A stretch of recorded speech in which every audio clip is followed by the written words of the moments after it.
Hi everybody, today we'll talk about how to fix or how to solve not rotating on Roblox.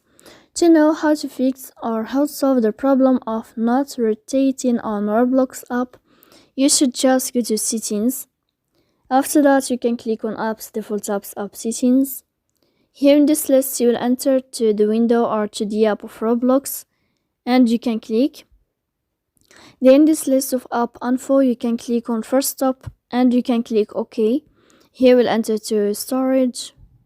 Then you can click clear cache.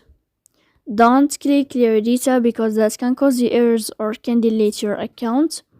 And in the end, you can go to Play Store, you can uninstall your app and you can uninstall it again to fix that problem.